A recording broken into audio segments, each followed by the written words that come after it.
Thank you for that introduction, Lionel, and thank you for this opportunity. And it's good to be back here at UJ, and I see familiar faces and new people, so that's great. The topic is, as you know, reflection, participation and change, the power of the qualitative diary method in organisational and group research. My interest in this method comes out of two different but connected sets of experiences and interests, one as a researcher and the other as a practitioner. My research, in the form of my doctoral research, was in understanding organisations and change and what this means through a gender lens. I was interested in feminist critiques of organisational theory and change, and I was interested in examining what organisations think about gender equality as part of the transformation process. Feminist critiques of organisational theory indicate how gender shapes power and decision-making, interest representation and accountability within the organisation. And understanding this is important when seeking to understand the links between what goes on inside development organisations and development outcomes. And it's this link that drives me in my research and in my practice. So what happens inside shapes what happens outside. So to explore these concepts of gender, change and organisation, I conducted an ethnographic organisational case study. And it was during this experience that I encountered the qualitative diary research method. My organisational research was here in South Africa, and it was in the period between the years 2000 and 2003. And the case study was a development organisation. So a particular type of organisation, particular period in the history of the country, and a research context which is familiar to you here. And I was thinking back to that context. It was just after the announcement of the Employment Equity Act, and so in terms of the policy context, institutional change was characterised by the implementation. How were organisations going to implement the Employment Equity Act? And so this led to a whole number of affirmative action agendas and diversity, sensitisation and skills training. And the change processes were located within a human resource function. So formal change strategies were being managed by transformation teams. And the NGO world, which is the world that I know best, here and internationally, there were training events and workshops in the NGO and development sector which were characterised by a focus on changing hearts and minds, attitudinal and behavioural practice. So the change strategy was very much informed by an idea of individual change, leaving organisations themselves largely unchanged. So it was a structural change process characterised by technical or instrumental strategies, tick box quotas.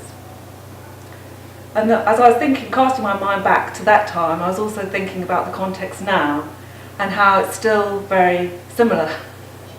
But that there is at least a shift in recognising what goes on inside organisations matters for change. And this means addressing difficult and often hidden aspects of organisations. And one of the ways which it's useful to think about organisations, whether it's a large institution at the university or a small NGO or a community-based organisation, is this idea of the metaphor of an iceberg. And it helps us to think about change strategies.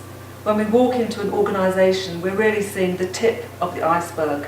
So when you walk into the university, you see depending on what you're looking for, but you see what's there of the organisation, and you see the images on the walls, you see the way the organisation is set up, and you see people, and if you go and ask for it, you'll find annual reports and so on. So these are all things which begin to explain the organisation in its formal sense. This is the organisation that we see the public face of the organisation. But that's just the tip.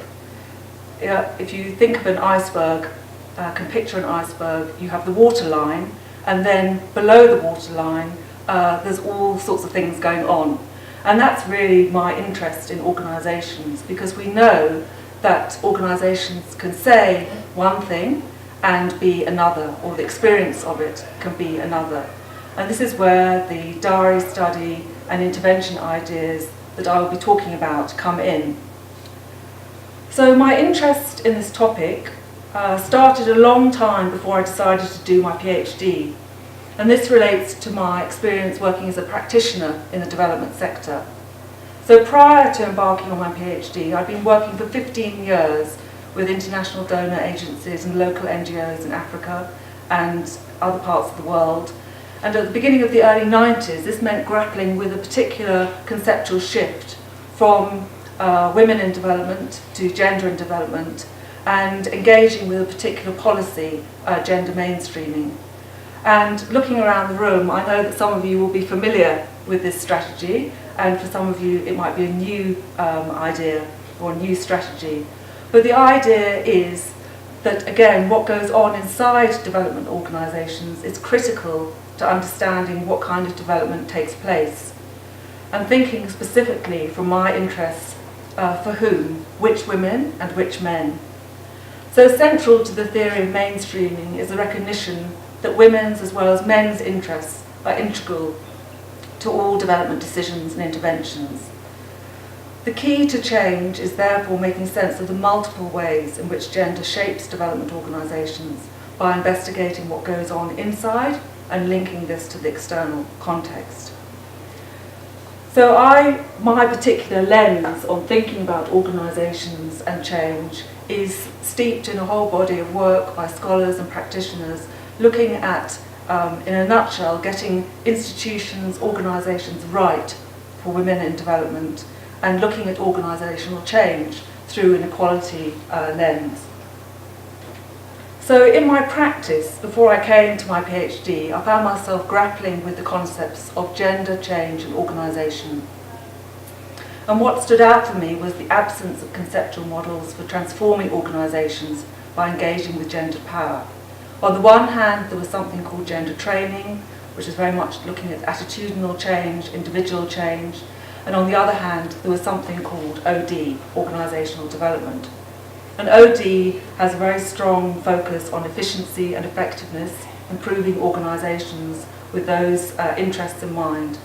And from a gender perspective, of course those are important, but they're also about building inclusive organisations where everybody has a voice, everybody has a say, and interests are looked at through a lens of gender and difference. So my research and my practice, working as an organisational development practitioner, are very closely intertwined. And what is striking from my insights from this diary method is, and the adaptations that can be made, is that it's a very important method for reflection and participation. So hence those words being the title of my talk. Reflection and participation in change, and how change is a process. It's not an event, it's a process. In my work as an organisational development practitioner, I'm routinely asked about reflection and tools for reflection. I'm constantly reminded of the significance of process work, change over time, and the limitations of technical interventions which demand a tick or a once-off training. And in my ongoing work as a researcher and my support for other researchers conducting organisational studies, I'm struck by the importance of carving out time for reflection. So some of the key questions that I'm looking at in my research and in my practice are: how does change happen? Who does the changing? And why does organisational culture matter for changing organisations? And this is where I believe sharing something about this method is of use. I recently ran a workshop here at UJ about the how to do the method, how to apply it, and it was interesting to see that it attracted students and lecturers from different disciplines. So industrial sociology, education, psychology, development studies, communication studies, journalism. So it has an interest and an appeal across disciplines. So what I want to do in this lecture is to talk about what is the qualitative research diary method. So that's what I'm going to move on to next. Why it attracted me, the methodological approach that I used with the method, and findings from a case study, which is known as the Diary Project, which is the work that I did in my research for my doctoral research, and looking at strengths and challenges, and then thinking about what kinds of research does the method suit, and insights from other research experiences in organisations and groups. So towards the end, I will mention or give reference to 2 other examples, and then perhaps in questions there'll be an opportunity to give other examples as well. So what is the method? The method is a tool for reflection. That's the first thing. And respondents reflect on the topic of the research, whatever the context is, with the help of guiding questions, and write responses in a book. And the book is the diary. So I think often the book can be called a diary, a journal. It has different names, but I'm talking about it here in terms of a book, an A4 book that you would be writing in, which is now, I refer to it as the diary. And the writing that takes place is your own writing. It's personal and an individual activity. And the process of writing takes place over a number of weeks, thus generating a quantity of material. And participants, calling them the diary writers, will write once a week, maybe for 20 minutes, with some guiding questions. So it's structured in that way. So it's important when thinking about the diary that it's a book that's blank at the beginning. The guiding questions are pasted into the front of the book, but the rest of the pages, sometimes when I'm working with this, people open it and think, well, there's nothing in it, it's blank. So it's important just to note this, because talking about diaries, there are many different types of diaries that are used in research. Some of you have just come from a methodology or methods lecture, and thinking about different types of diaries. So in some research, you would have instructions about what to record. So in quantitative research studies, you might be using closed questions which require a yes or a no answer. And this type of approach is used in managerial studies, for example, measurement of tasks and time, and in, for example, studies on stress in occupational and organisational psychology. And sometimes it can be used as an intervention. The information is gathered and used as an intervention in a particular way around management. But that's not the kind of diary that I'm talking about here. The one that I'm talking about here is qualitative, and it's open-ended, and it's likely not to pre-specify activities, events, attitudes or feelings, but allow the respondent to record subjective perceptions of phenomena of relevance to themselves at that point of time. So it's in a non-positivist paradigm, is an acceptance of the relevance of individual accounts. So that's what's important. It's about accepting that there's value in what people are writing from their own individual accounts on a weekly basis over a period of time. And there are not that many published instances of adopting these alternative approaches. So when I was doing the workshop here a few weeks ago, somebody was asking, is this something new? The diary study isn't something new, but its application in the way that I'm talking about it, it seems when you do a search for it, when I talk to other colleagues interested in this, there aren't many of these studies that have been published yet. So in that sense, it's a new area. So coming back to the writing, after the writing, the diaries are read by the researcher. And of course, in reading the diaries, the researcher gets to know the content of the diaries and builds an understanding of the types of themes emerging both within individual diaries and across the diaries. And And these themes refer to ideas that are written more than once. And these are the themes that can be shared in a facilitated discussion. When I first heard about the diary method, I thought it was only about writing. I didn't appreciate it was about sharing and discussion. So an important element of it is the sharing of the themes, the dialogue.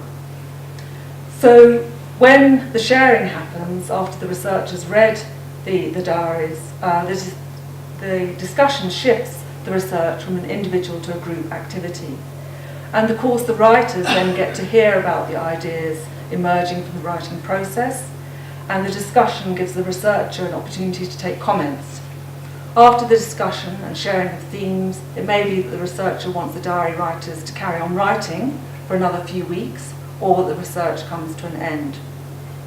And at the end of the process, the diary ends with method ends with a diary interview. So just by way of summary, these are the core elements. And I haven't spoken about the first one yet, but I'll come to it, the invitation and briefing.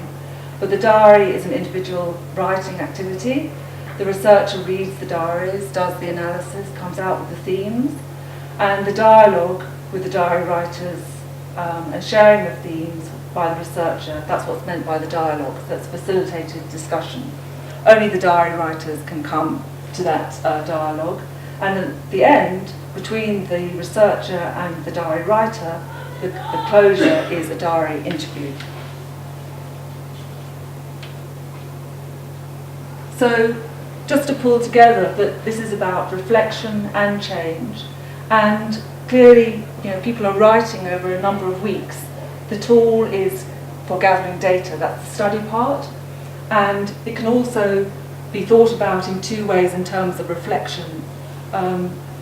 If you're familiar with the learning cycle, we're busy doing things and then we need to pause and stop and reflect. And that can happen at an individual level, but it can also happen at the level of the organisation. So there are two processes going on of reflection. And also when you're writing, you have ideas about how things could be different. Why doesn't my organisation do ABC? So you're thinking about the tool as an intervention for yourself and also for the organisation. And so the way that I've used it in organisational research is about linking the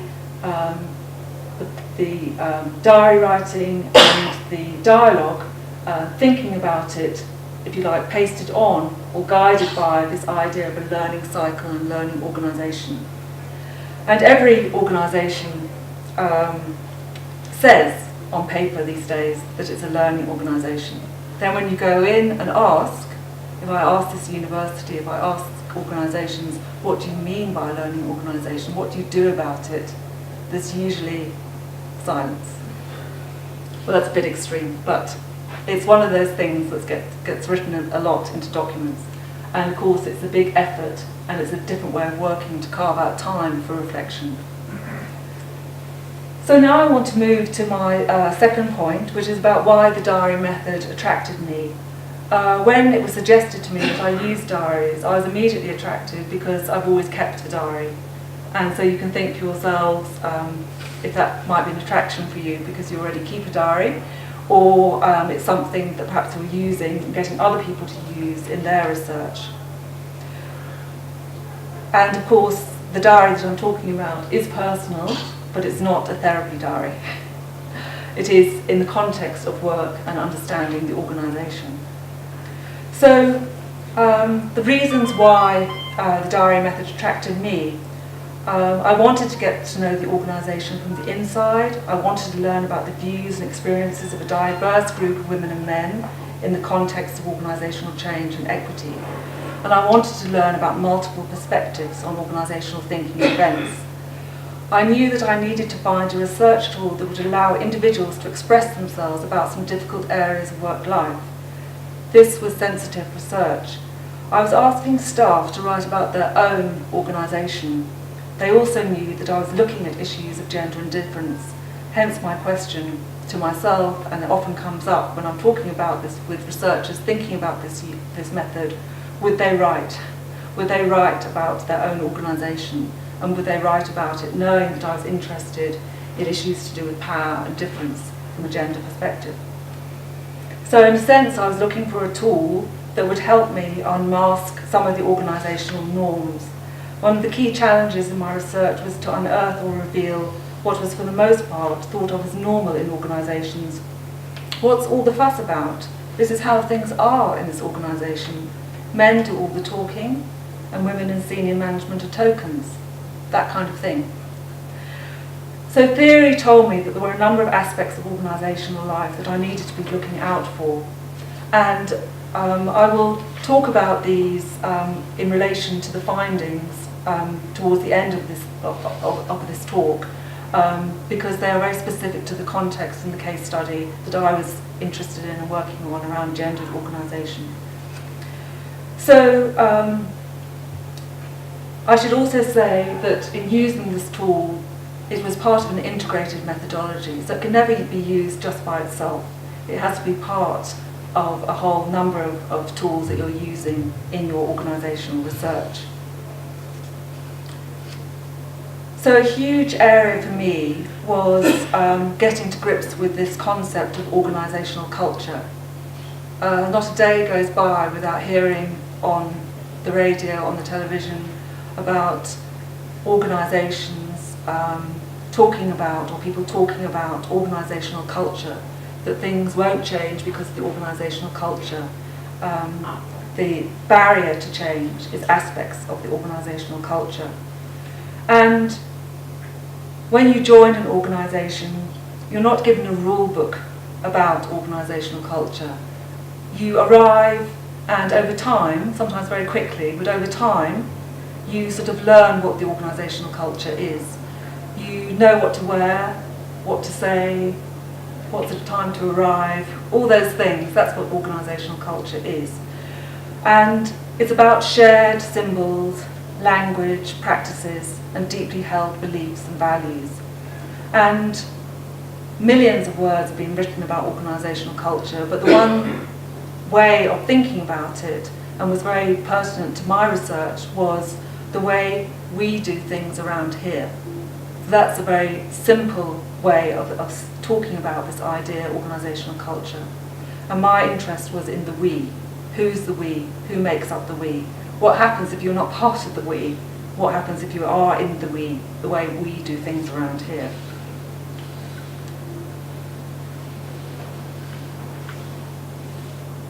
So, I want to talk about why this method attracted me. I put my research in context.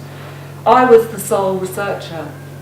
The example I'm going to give at the end is where there's a team of researchers, but I was the sole researcher, and there were some things which were immediately appealing to me. One was that the method, I was told, would generate large amounts of detail and depth, which would otherwise take hours of interviewing. I learned that it would capture events, feelings as they happen, and I learned that it would be a way of gathering experiences from a number of people over time. So people are writing over a number of weeks, over a period of time. And I learned that it could be a tool for organisational learning and intervention. And so as a researcher, wanting to understand beneath the waterline, thinking about that iceberg metaphor, I thought this would be a good tool to use in my organisational study.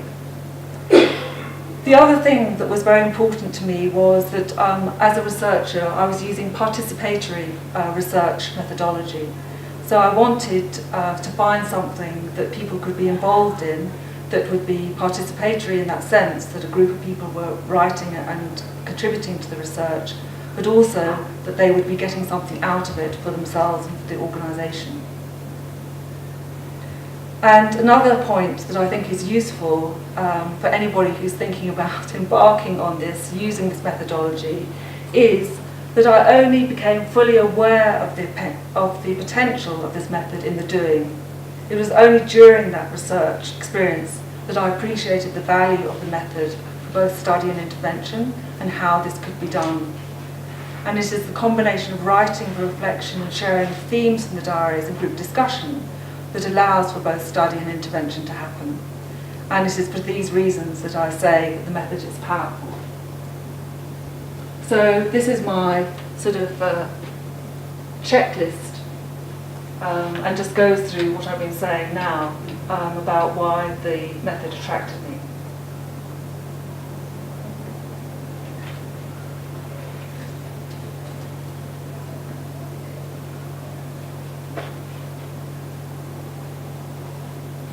And the person who really sort of helped me, well, through her readings and then later meeting her, Gillian Simon, writing in a book on qualitative methods and analysis and organisational research, this quote I think is very helpful. The diary study allows access to ongoing behaviour in a relatively unobtrusive manner, which allows the immediacy of the experience to be captured and also provides accounts of phenomena over time. The distinctive feature of the diary as a research tool is that it is completed regularly over time by the respondent, gathering instances of events, feelings, etc. as they happen. So this, for me, was very powerful. So now turning to my third part of my presentation, thinking about,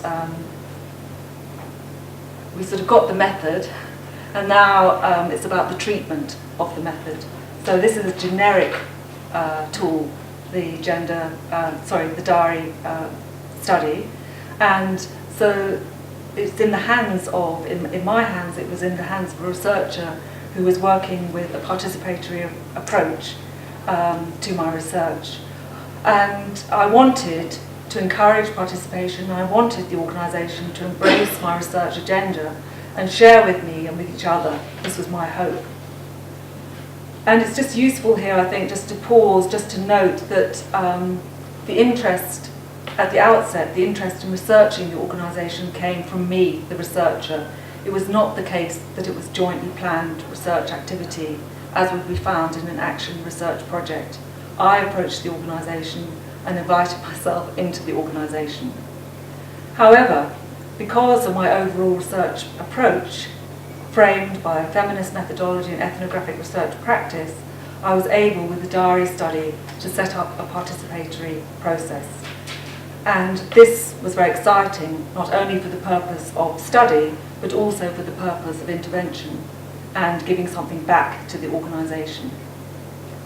And in my case study, referred to as the Diary Project, 1/3 of the organisation participated. It was quite a large NGO, so that meant 22 people were writing diaries, which is quite a lot of people. And it was through this participation that people in the organisation found something of significance and value in the research findings, and it was this that led to their intention to do something about the research outcomes. And you'll know, if it was an action research project, the problem would have been identified, it would have been a joint thing from the outset that they were looking for solutions. So it's just interesting to note how the intervention happened. And as I said, that my sort of advocating of this methodology for organisational understanding and change grew as a result of doing my research. So the desire for intervention was a product of the research process. And in this sense, I made a claim in my thesis that participants in my study became co-researchers. And I believe they did at that point of being in the diary project and being part of the diary writing, and very importantly part of the dialogue, sharing ideas that in response to the themes that came out of the diary. The other thing to say about the diary method is that it clearly fits into the category of sensitive research. I wanted people to write openly and honestly about what they were thinking and feeling about events in their own organisation. And so I had to think very carefully about research ethics. And there were a number of ethical considerations. Whilst the organisation's management fully endorsed the research project and members were aware of the research taking place, it was of course important to obtain informed consent for the various interviews and for those involved in the participatory methods. With respect to the qualitative diary method and the personal and potentially exposing nature of this research exercise, thinking through the research ethics was very important indeed. My expectation, as noted, was that individuals were going to be able to talk openly and in detail about power, hierarchy, inclusion and exclusion in their own organisation. And so I had to pay particular attention to ethical concerns and how these were going to be achieved. I realised that written consent was needed, and then beyond that, the act of providing the ethical cover, if you like, was a matter for ongoing attention. I was made aware of the ethical concerns from the outset. You saw on that slide about the design of the diary project that at the beginning there's an initial briefing about the project, and staff were interested and also concerned about the ethics. How do you want us to write, Penny? Can we name names? Are you going to guarantee anonymity? What about confidentiality? These were the questions that came up immediately. Having invited people to come and hear about the diary project, they came, and then these were the questions that they raised. So this opened up quite a challenging time for me, because I was really excited about this method and keen to get people writing diaries and telling me all about what was happening in the organisation. But I had to slow down and work away at what it really means to be ethical as a researcher. And I found this part of the process instructive. And I worked at a diary consent form, and I shared my ideas with the potential diary participants before finalising the form and asking for signatures. And, as I say, I was committed to giving something back to the organisation. At the beginning, I didn't know how that was going to happen, and I discovered along my research journey that this diary methodology was one in which people, as soon as they started writing, as soon as they committed to the project, they were getting something out of it for themselves. So, in terms of the diary project, the aim was to involve staff in a process of individual self-reflection about daily events they experience as staff in the organisation, as part of a study looking at organisational change, so part of a wider study. And in my research, I gave guiding questions. And the guiding questions were to help with the writing process. So having, in that briefing session, discussed a bit about diaries, different types of diaries, and the context of my research, I asked these very, very open questions. You'll see there's nothing there about my particular research interests.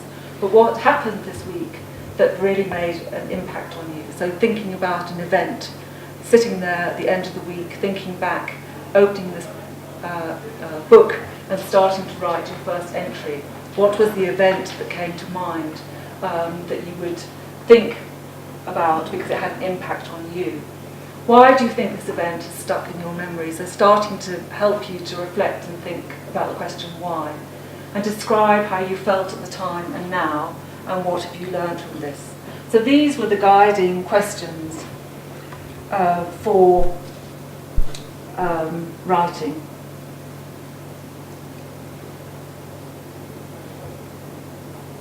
So as I was preparing this, I was thinking, well, the next question is, did it work? Did the methodology work? And I've set it up, it sounds so fantastic. Did people reflect and tell their own stories? Did they write freely? After all that work on ethics, did they write regularly? Did they participate? How did the diaries and dialogues add to my understanding of organisational culture? As you can see, it's something you just don't zoom into an organisation with. There are many sort of aspects to it. And then I was thinking about the answers to that. So yes, people did write. They wrote at home, at work, overseas, at any time of night and day. They wrote regularly. So my experience was very, very positive. And they participated in the dialogue sessions. I think one of the comments there is, if you're using this kind of methodology in an organisation, don't have any fears about people not turning up to the dialogue session.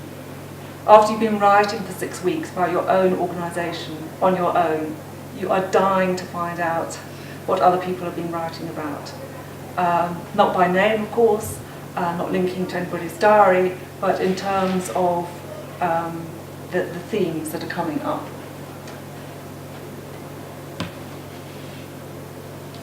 Excuse me.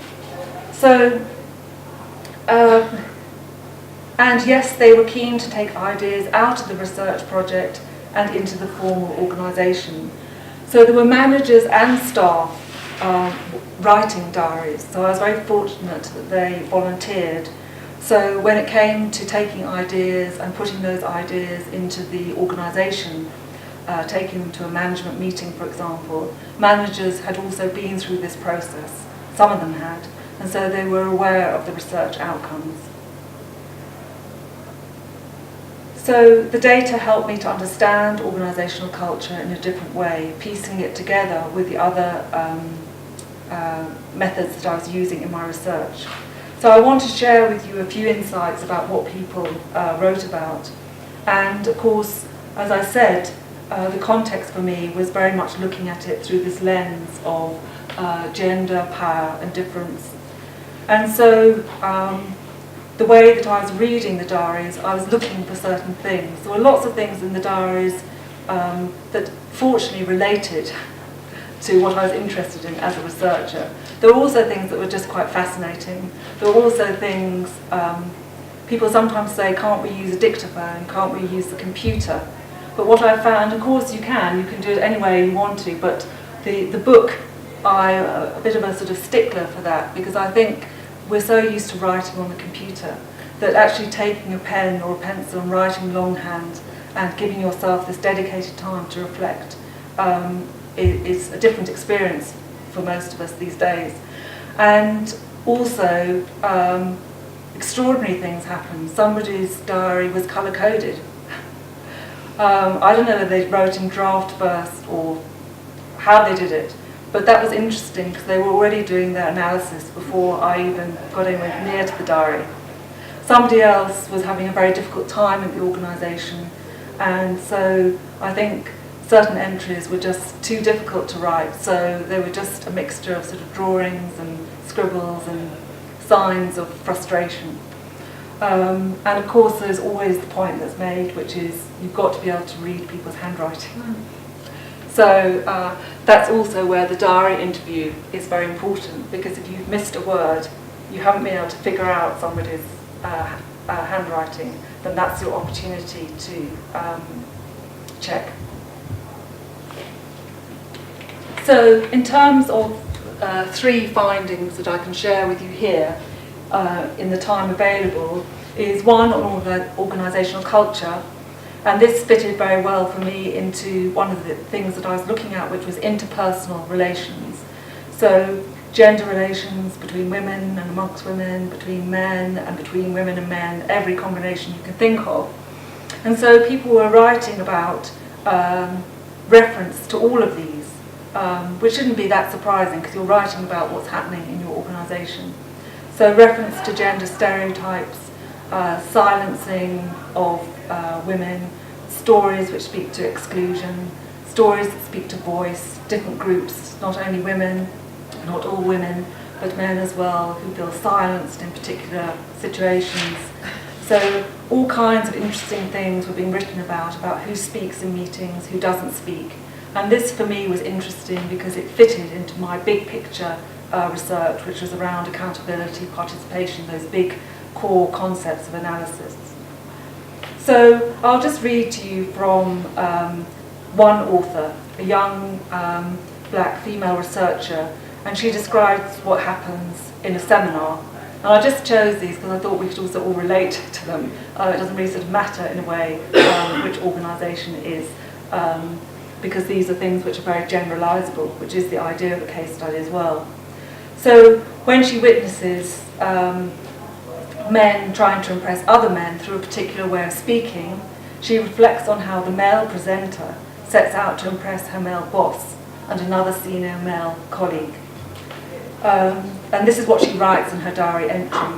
It was interesting to note that the ones he, as the presenter, was trying to impress were X and Y, and in return they were out to challenge, impress him, often just with typical macho speak. use as many words as possible to show who's really the alpha male. So that's just a part of a diary entry, 1 week. And so, of course, my task then was to look at this perceived stereotypical male behaviour and try and analyse it and make sense for my research.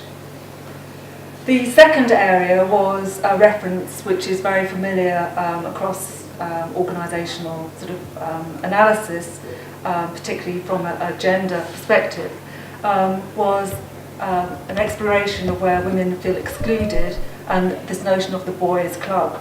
Well, of course, some boys can also feel excluded from the boys' club.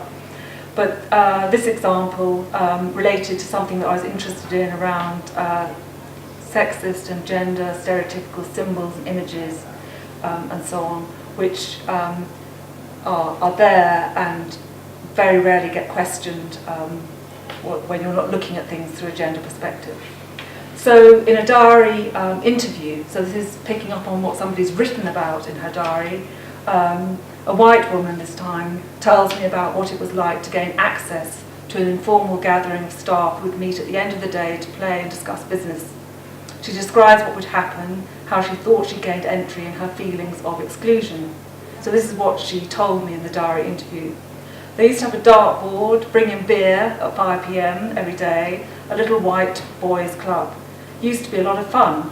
I felt because I'm white I had entry to it, but it was still a boys' club at the end of the day.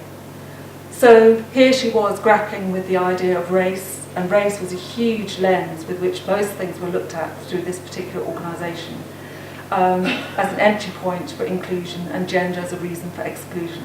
So that gave me a whole lot of food for thought to think through what it means when you're looking at that from a gender perspective as well as from a race perspective. Another example from writing was another part of organisational culture, which was organisations' failure to engage with emotion and the personal. When I was reading the diaries, I had 22 to read. I felt quite overwhelmed. It was an emotional roller coaster. And organisations, as we all know, are filled with emotion. So this was another reflection, another grappling with what this might mean. And so the person is writing in this way. I think one of the issues which X and perhaps other male managers find it hard to cope with is when I start to raise issues about how I'm feeling, especially if I'm uncomfortable about something. Those are two personal issues which shouldn't be raised in the work environment. But I'm not sure if it's a gender thing, but I'm worried that it can too easily become my personal issue, as opposed to seeing that those feelings do impact on one's work performance, as well as relationships at work. How should these be managed? So that was opening up a whole other area of interest for me in terms of the organisation, what the organisation takes on as being valid, important for building an inclusive organisational culture. Where does emotion fit in? So now I want to move to the Diary project as intervention, because I talk about study, the gathering of data, but also as intervention. So the writing space was a place for people to contemplate ideas about what was happening over the past week, but also to think about why these things were happening. And this was in the context of an organisation going through massive change. When I meet anybody from this organisation, which I do sometimes, they say, "But Penny, why didn't you come now and do the Diary project?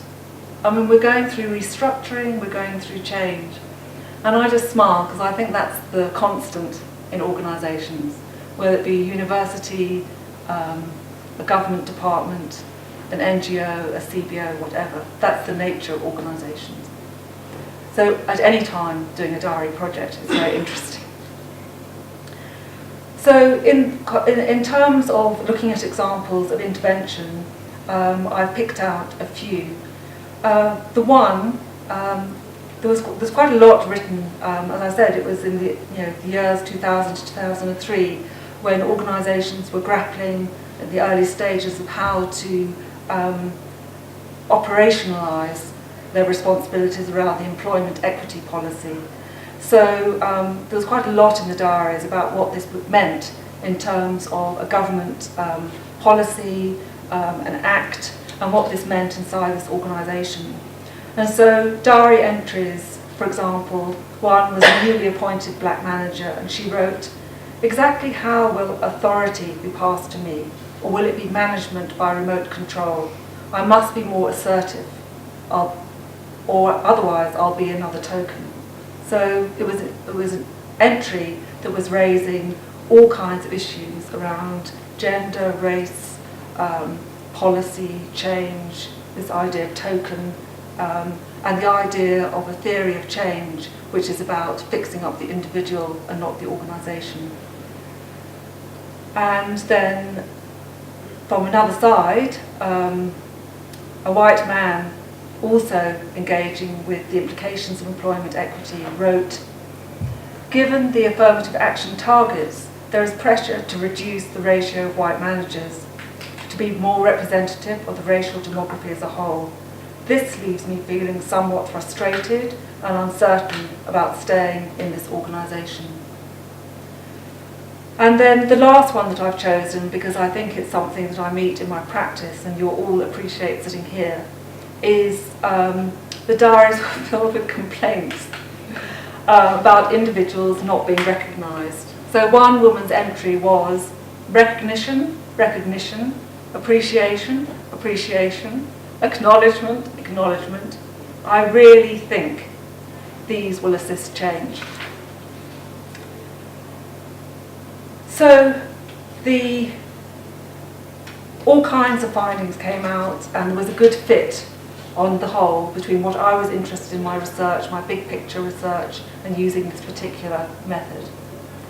In terms of the methodology, it was well received, and people participated, as you're gathering, and I think this quote really gives some sense of the way that it worked well, and I was very fortunate because this was the first time I was using this method. I'd not used it before, and I think I had a very good experience of it. So the following quote, in a diary interview, somebody said, when I was asking about the methodology of writing, "It was good to get some of this stuff out. I couldn't believe that you were here to study the organisation's dynamics. All the stuff the rest of us are dismissing, ignoring, the diary is a positive and powerful way of dealing with it." So I just thought I would share with you some quotes about the power of writing. So I think you've got it now, that consciously stopping and thinking about what you're doing, what the organisation is doing, and writing this down is a powerful tool. So the writing is very powerful. So when I was doing the writing, I totally enjoyed the whole process. It struck me that it was a very nice and unique space to reflect on some of the stuff that I would never really reflect on, because it just happens and I'm in it. So here I am going on about reflection, and here's reflection in this quote. So people found it very useful. And it is this thing about carving out time and what it means to be a learning organisation. And here's another one. The diary helped me to analyse and reflect. Just introspection was a good thing. You're always bitching and moaning about something, but you never get time to write down your thoughts. Tie it down to something concrete. And this one I think is an interesting one because it shows the value of something which is very sort of personal within the organisation. For me, it was maybe if I go and write about this, I'll be able to find out certain things about myself.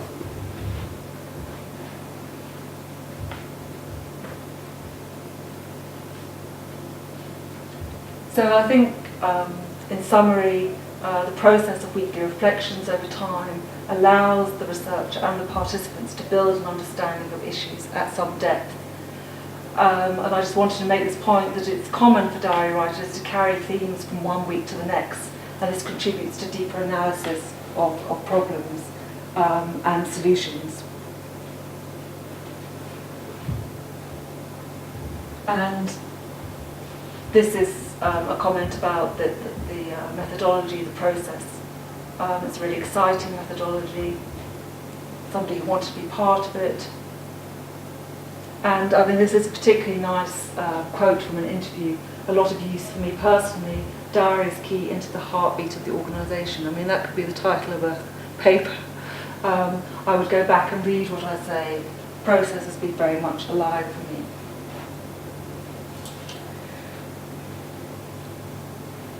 So I want to just move now to the dialogues. The dialogues were the opportunity, as I say, for the diary writers to come together, and it was an opportunity for the participants to meet as a group, and the participants to be part of the reflection process. So this slide is saying a bit more about the dialogues and just teasing out that in the diaries the reflection is personal and private.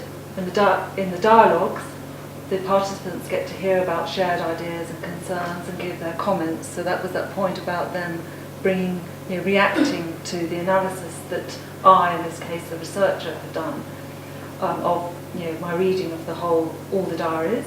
And these dialogue sessions are important for organisational learning and change. So it's going from that individual, personal, writing your diary, and the researcher, me in this case being the only one reading the diaries, and then getting the ideas out from across the diaries as themes. And so that then, particularly around ideas about intervention and change, what strategies could be done in the organisation, the dialogue sessions were really important. And the points about the interviews was that, is that at the end of this process, it's important to have a debriefing. And that's what these interviews gave that space for. And, as I said, a final opportunity to check interpretations and answer any questions. And I think, as you're picking up, it requires time. I mean, depending on how long you're asking people to write for. So people are putting in a lot of time, and it's important to acknowledge this and say thank you. Okay, so now to the challenges. And I just wanted to tease out and share with you a few challenges of the methodology. So one is the preparedness of the organisation. The practice of the organisation is exposed, and the act of private self-reflection leads to an outpouring of emotion on the page. This means that research and the organisation need to be prepared for engaging with areas of organisational life which are otherwise hidden and silenced. And the process of unveiling the organisation using the diary methodology therefore requires to build trust between the researcher and organisational participants and careful handling of the data. So the issue or the question about the organisation being ready is really important. And so I was thinking about a question for anyone thinking about using this methodology is the organisation or group ready for such a research approach? It might not be appropriate. An organisation might be not in a position to allow this methodology to be used. How will you build trust? So that's a huge question. Are you on site as a researcher, or are you far away? How will you manage the relationships? So a whole set of questions there which link into questions about the preparedness of the organisation, the support of the organisation. I also want to come back to this question about will people write, because this can be a challenge. You might be all set up with this method and you're ready to go, and you have your briefing session, people come along, they're interested, but then will people write? Sometimes people will go away, take the book, and maybe do their first entry, and then get stuck, because this kind of writing is a different kind of writing. So, will people write is a question that I'm often asked. And another question, why? Why would people write? What's the incentive? Why would you write about your own organisation or your own group? And there is a certain nervousness that I detect when people are asking this about methodology. And so I find that I want to encourage people to a step-by-step approach and build up a supportive, trusting environment, and then you'll be surprised. People, or not, maybe not surprised, but if you're questioning it before, people will write. So the question is how to create an enabling and trusting environment. And so it's a step-by-step approach. So I go back to the briefing session at the beginning, because that was the opportunity to talk about diaries, to talk about the ethics, to talk about a whole set of things, so that by the end of a presentation there, people would go away feeling comfortable, interested, in safe hands, prepared to go and write about their own feelings, their own lessons, their own insights into the organisation. So a question for any researcher thinking about using this methodology is how will you conduct the briefing? What if your participants are scattered? How will you do the briefing? How will prospective participants learn about the diary project? And what measures will you put in place to ensure that people will write? So building trust, sustaining trust, and never breaking those research rules, if you like, is the key. Sampling, another important question. Who do you want to write? In my research, it was very important that I had people volunteering to write diaries from up and down the organisational hierarchy, who are representative across a whole series of different hierarchies, whether it be work area, rank, age, all kinds of differences. And I also, because of my interest, I really wanted people to reflect on what they were thinking about in terms of equity, and because they knew that my overall project was looking at organisational change through a gender and power lens, I also wanted people to be writing who were not necessarily already very strongly identified with that way of thinking about organisations and change. Another issue related to the representation is also the sample size. I alluded to that sometimes people can be very enthusiastic and then go off and write and then get stuck. So you'll read in methodology books that they'll say this method has a high rate of attrition. So diaries need to be written regularly and over time, and sometimes that's not always possible. So it makes sense when you're thinking about your numbers that you want to go for high numbers, because maybe one or two will drop out. I didn't really think about numbers in my research, but looking back, I think it's a good idea, because 22 was a lot. Some of those diaries were very lengthy. They might have been 22 pages themselves by the end. So a question for anyone thinking about this methodology is how will you get a representative sample? But even more importantly, I think, is this question of who do you want to write? The ethical concerns I've spoken about, and that links to the sensitive research and requires careful handling. And if you do that well, then you will get people feeling safe. So in this interview, somebody's expressing that feeling that a third of the organisation was interested, they were willing to write, and it was clearly very important because it was an anonymous exercise. People felt a lot of freedom to express their thoughts, to be totally honest. So those themes that are emerging are very important. So somebody very assertive, of course, does want to know whether people are being honest. How do you know? All these questions come up when you're a researcher. So the research ethics are very important, and then in terms of the analysis, these are things, whether you think of them as challenges, but things to be aware of, that the method generates a vast amount of data.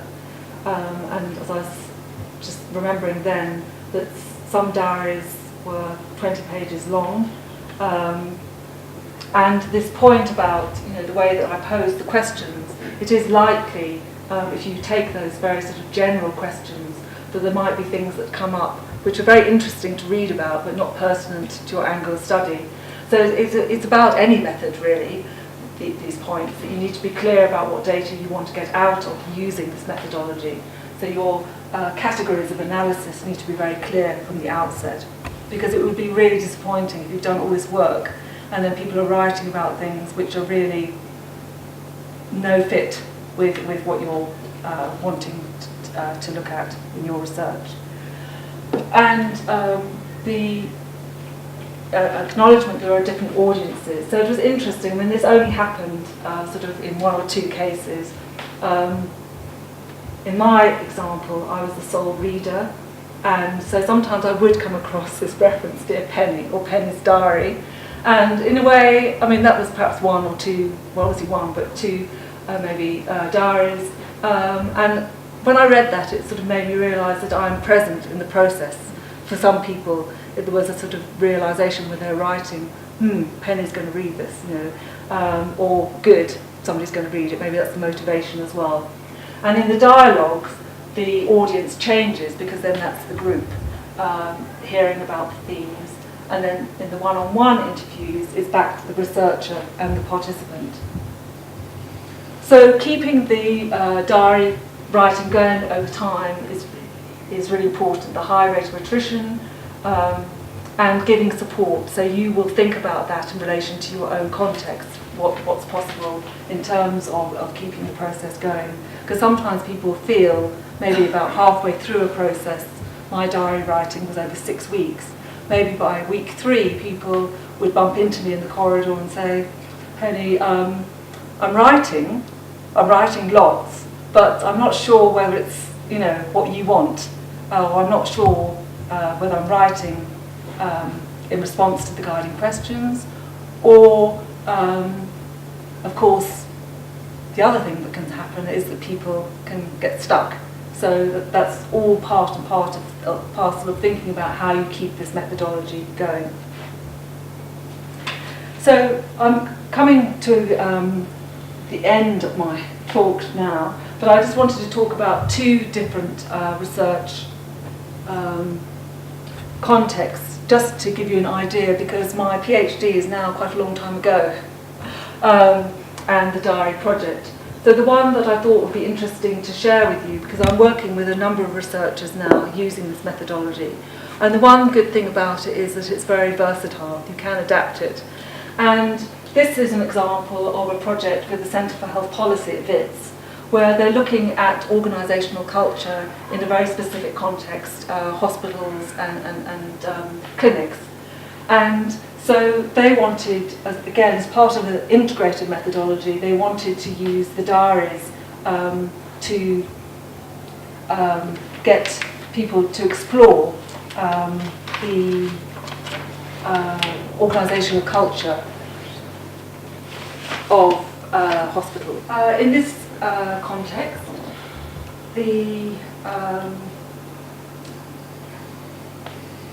the first thing to note, which is different to my experience, was it's working with a team of researchers. So that was immediately different because it was a team. And I know about this because I was brought in to give them a briefing, the research team, and also to help them with a workshop on analysis. So what happened in this example is that unit managers were given a diary and asked to fill out once a week for 6 weeks. So they also went for that same length of time. They also went for the same questions that I used, which is quite interesting because obviously I presented them, but I mean it's up to them what they wanted the diaries to be about. But they used the questions. They asked the unit managers to write about an event, how that had impacted at work that week, and how it made them feel, and how it had impacted on their work in general.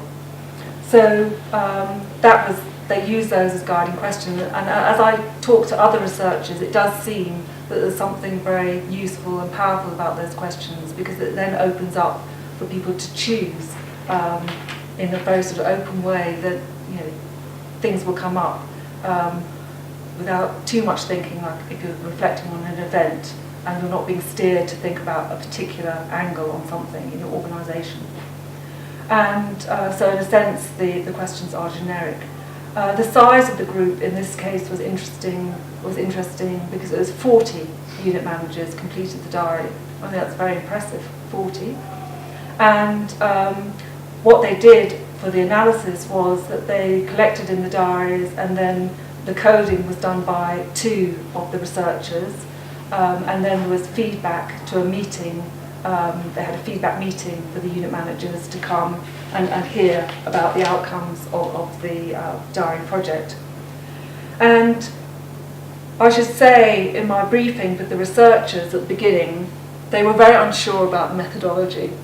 They were very familiar with interviews, they were very familiar with quantitative methods, but of course there were one or two who were drivers of this methodology, and they decided to give it a go, and the result was, wow, this is quite incredible, the stuff that's come out about the organisational culture that we wouldn't have got from the other methods that we're using. And so when I went back to talk to the researchers, there was a comment, I'm blown away by what we've seen, and that there was a real sense that the writing is a cathartic experience. So in the findings about in the BITS project, the unit managers obviously valued the methodology, and in their thinking about what came out of it was they were saying that the diaries are the truth. So it's interesting, it tapped into something about the organisation, that they felt that when the themes were being talked about, it was telling the researchers and for themselves that this is really what's going on. And they reported that it was a cathartic process of writing, and some of them took back the diaries to carry on writing. They liked the fact that when they heard the results or the themes at the meeting, that they were not alone and that others were dealing with the same issues. And that was exactly what happened in my research when I gave you that quote about recognition. And that was a theme. It wasn't in just one person's diary, it was across all the diaries. Everybody nodded, everybody sort of said, this is really important that we attend to this in our own organisation.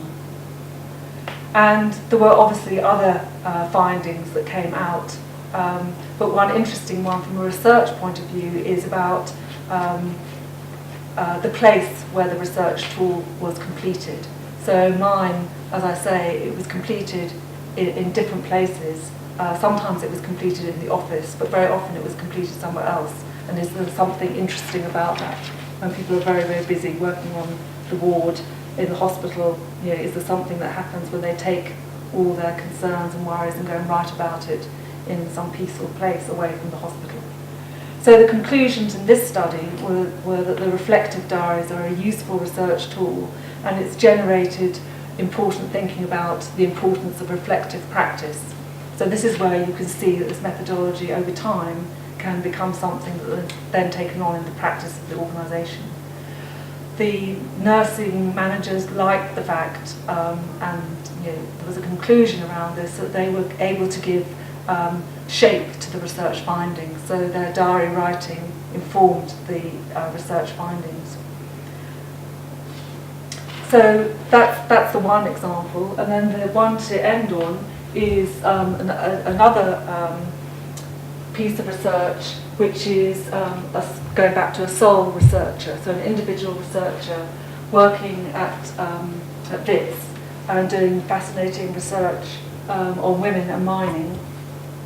She's using the diary method, and in my briefing with her, that's when I recognised how versatile this method is, and can be adapted well, obviously context is key to any kind of research, so thinking about how the diaries would be used. And this is not written up yet, this piece of work, but it's about working or inviting women who are miners in the platinum mines to keep diaries. And in this case, there are no guiding questions. There was a meeting at the beginning to think through some ideas, but then the writing has been completely open-ended. And in this example, that whole thing about keeping people going, the researcher uses text messages once a week to see how things are going, and that's how it was used with the unit managers as well. So it's possible, if you're not in the organisation, there are ways to keep the process going. And in this example, I think one of the big surprises when I spoke to the researcher recently was that the diaries have opened up things that she would never have thought that she needed to look at in her research. So that was very interesting. So a group rather than an organisation. So those are the two examples. So I will finish with just a few concluding thoughts, which pull together, and then we can open for questions. participatory diary methodology generates significant data for understanding organisational culture from multiple perspectives. And so it's important for the organisation, it's important for the researcher, and it's important for change, if that's an intention of the organisation that you're researching. And it leads to all kinds of ideas about how reflection is important as a practice in a development organisation, in any organisation, about how we improve what we're doing. The methodology taps into events, feelings and lessons, so all those ideas that I picked up on about reading about the methodology at the beginning, I found that to be true, that it's part of an integrated methodology for organisational analysis and change, and that there's a very clear link between the study part and the part which is about intervention. So it can be used as a tool to start to address issues within an organisation. And clearly the methodology from those quotes, we can see that it encourages individual and organisational reflection and learning. It is adaptable, and my final point is that all of this, all these insights show that it's a powerful method and used with sort of participatory methodology in mind, and these principles of reflection and participation, it can lead to the linkages between the researcher and the organisation, and leading to an intervention of some sort, well, of change.